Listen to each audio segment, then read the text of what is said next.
நம்ம என்ன நினைக்கிறோமோ அதே விஷயத்தை தான் தமிழ் தலைவாஸ் டீமும் நினைக்கிறாங்க. ஸோ நேற்று தர்மராஜனை ரிலீஸ் பண்ண பிறகு ஸோ அடுத்த கோச்சாக தமிழ் தலைவாஸ் டீமுக்கு இருக்க போகிறது மேக்ஸிமம் சஞ்சீவ் பலியான் தான் இருக்க போகிறார் அப்படிங்கிற மாதிரி சொல்லியிருந்தோம் இல்லையா. இப்போ அதை தமிழ் தலைவாஸ் டீம் அஃபிஷியலாக கன்ஃபார்ம் பண்ணியிருக்காங்க. இனி வரப்போகிற சீசனில் தமிழ் தலைவாஸ் டீமை பிகேல கோச் பண்ண போகிறது வந்து பார்த்தீங்கன்னா சஞ்சீவ் பலியான்.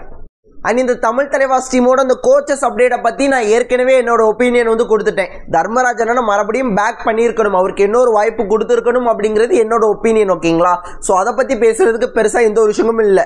பட் தர்மராஜனை வந்து இப்போதைக்கு தமிழ் தலைவாஸ் டீம் ரிலீஸ் பண்ணியிருக்காங்க. அண்ட் சஞ்சீவ் பலியானை வந்து பார்த்தீங்கன்னா புது கோச்சா அப்பாயின்மெண்ட் பண்ணியிருக்காங்க. ஸோ சஞ்சீவ் பலியான் வந்ததை பற்றி ஒரு சில விஷயங்கள் பேசலாம். அண்ட் அது மட்டும் இல்லாமல் சஞ்சீவ் பலியான் டீமுக்குள்ளே வந்ததுனால ஒரு சில அட்வான்டேஜஸ் வந்து நமக்கு இருக்குது. ஸோ என்ன ஏதுங்கிற எல்லா விஷயத்தையும் டீட்டெயில்டாக பார்க்கலாம். ஸோ வீடியோ ஸ்கிப் பண்ணாமல் பாருங்கள். புதுசாக வந்து பார்க்குறீங்கன்னா சேனலை சப்ஸ்கிரைப் பண்ணிவிட்டு இந்த வீடியோக்கு ஒரு லைக் கொடுத்துக்கோங்க.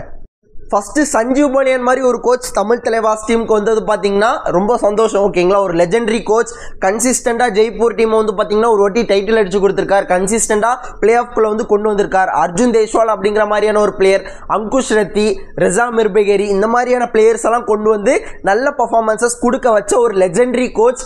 அண்ட் அவர் பிளேயராக இருக்கும்போதும் நிறைய சாதனைகள் வந்து பண்ணியிருக்காரு. ஸோ ஜெய்ப்பூர் டீமுக்கு என்ன பண்ணாரோ அதே விஷயத்த நம்ம தமிழ் தலைவாஸ் டீமுக்கும் இந்த வாட்டி செய்யணும் அப்படிங்கிறதா நம்மளோட ஆசை. ஆனால் அவர் செய்வார் அப்படிங்கிறதுல நம்பிக்கை அதிகமாக இருக்குது. First of all Jaipur team அவரை வந்து எதுக்காக ரிலீஸ் பண்ணாங்க அப்படிங்கிறதே தெரியல. ஏன்னா பிகேஎல் சீசன் 9ல் ஜெய்ப்பூர் டீம் 2வது டைட்டில் வந்து அடிக்க வச்சாரு. அதன் பிறகு 2 சீசன் கன்சிஸ்டண்டாக பிளே ஆஃப்குள்ளே கொண்டு வந்திருக்காரு. பிகேஎல் சீசன் 9ல் செமிஃபைனல்ஸ் வரைக்கும் கொண்டு போயிருக்காரு. ஸோ இந்த மாதிரி விஷயங்கள் செய்யும்போது அவர் எதுக்காக ரிலீஸ் பண்ணணும் அப்படிங்கிறது ஒரு பெரிய கேள்விக்குறியாக தான் இருக்குது. மேபி அவங்க கிட்ட ஸ்ட்ராங்கான ரீசன் இருக்கலாம். இவருக்கு நிறைய வாய்ப்பு கொடுத்துட்டோம், இனிமேல் வேற கோச்சுக்கு வாய்ப்பு கொடுக்கணும் அப்படிங்கிற மாதிரி அவங்க கிட்ட வேற ஏதாவது ஸ்ட்ராங் ரீசன் இருக்கலாம். ஆனால் இப்போதைக்கு அவங்க ரிலீஸ் பண்ணது நமக்கு நல்ல விஷயமா அமைஞ்சிருக்கு. ஸோ நம்ம வந்து அவரை வந்து சைன் பண்ணிட்டோம். அண்ட் உங்கள் எல்லாருக்கிட்டையும் ஒரு முக்கியமான விஷயம் சொல்லணும். இன்றைக்கி தமிழ்நாட்டில் மாநில அளவில் ஒரு மிகப்பெரிய கபடி போட்டி சேலத்தில் வச்சு நடக்குது. இதை வந்து நீங்கள் ஃப்ரீயாக யூடியூப்லேயே பார்க்கலாம். ஓகேங்களா. ஸோ இந்த டோர்னமெண்ட்டில் வந்து பல டிஸ்ட்ரிக்ஸ் ப்ளே பண்ணுறாங்க. அதில் பல பிகேஎல் ஸ்டார்ஸும் ப்ளே பண்ணுறாங்க. ஸோ இந்த டோர்னமெண்ட்டை பார்த்து பிளேயர்ஸ் ஐடென்டிஃபை பண்ணி எடுக்கிறதுக்காக தமிழ் தலைவாஸ் டீமோட சிஇஓ வந்து சேலத்துக்கு வந்து டேரெக்டாக வந்திருக்காரு. ஓகேங்களா. அது மட்டும் இல்லாமல் அங்கே ஒரு சில லெஜெண்டரி கபடி பிளேயர்ஸோட ஃபோட்டோஸும் எடுத்திருக்காரு. அண்ட் பிளேயர்ஸை செலக்ட் பண்ணுறதுக்கு சிஓ மட்டும் வந்திருக்கார் அப்படிங்கிற மாதிரி நினைக்கலாம். ஸோ அந்த ஃபோட்டோஸை பார்க்கும்போது அலெக்ஸ் பாண்டியன் சார் வந்து பார்த்தீங்கன்னா நிறைய இடங்களில் இருக்கிறார். மேபி என்னோட ஒப்பீனியன் படி தான், என்னோட கணிப்பின் படி மேபி அவர் தான் தமிழ் தலைவாஸ் டீமுக்கு அசிஸ்டன்ட் கோச்சாக இருக்கிறதுக்கு வாய்ப்புகள் அதிகமாக இருக்குமா அப்படிங்கிற மாதிரி தோணுது.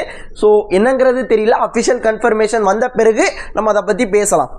அண்ட் சஞ்சீவ் பலியான் சாரை தமிழ் தலைவாஸ் டீம் ஹெட் கோச்சாக அப்பாயின்மெண்ட் பண்ணதுலேயும் ஒரு சில அட்வான்டேஜஸ் வந்துருக்கு. என்ன அப்படின்னு கேட்டிங்கன்னா இப்போதைக்கு இந்தியன் டீமோட கோச்சும் சஞ்சீவ் பலியான் சார் தான். ஜூனியர் இந்தியன் டீமுக்கும் அவர் தான் கோச். ஓகேங்களா. அது மட்டும் இல்லாமல் இப்போ ஜூனியர் டீமுக்கு பிளேயர்ஸை செலக்ட் பண்ணுற அந்த செலக்டரும் அவர் தான். ஓகேங்களா. ஸோ ஈஸியாக யங் டேலண்ட்ஸாக அவரால் ஐடென்டிஃபை பண்ண முடியும். ஒரு அங்குஷை வந்து கொண்டு வந்தார்லே அதே போல் சொல்கிறேன். ஸோ இப்போ ஜூனியர் டீமுக்கு அவர் தான் செலக்டர் அப்படிங்கும்போது நிறைய யங் டேலண்ட்ஸை வந்து ஐடென்டிஃபை பண்ணி வச்சிருப்பாரு. ஸோ பிகேஎல் சீசன் 11 வரும்போது அந்த ஒரு யங் டேலண்ட்ஸை நம்ம டீமுக்கு கொண்டு வரதுக்கு அதிகமான வாய்ப்புகள் இருக்கு.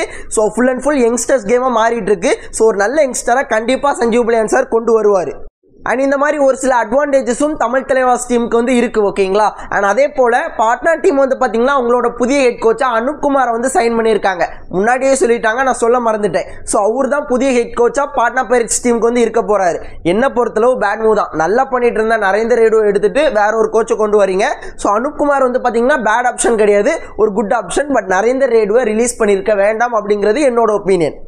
ஆனால் அதே போல் நீங்கள் என்ன நினைக்கிறீங்க? ஸோ தமிழ் தலைவாஸ் டீம் சஞ்சீவ் பலியானை கொண்டு வந்தது நல்ல விஷயமா பேடான விஷயமா? அதில் இருக்க அட்வான்டேஜஸ் என்ன நீங்கள் வந்து கமெண்டில் மறக்காமல் சொல்லுங்கள். ஆனால் அது மட்டும் இல்லாமல் பாட்னா டீம் இருக்காங்க இல்லையா. ஸோ நரேந்தர் ரெய்டுவை விட்டுட்டு அனுப்குமார் கொண்டு வந்தது நல்ல விஷயமா பேடான மூவா?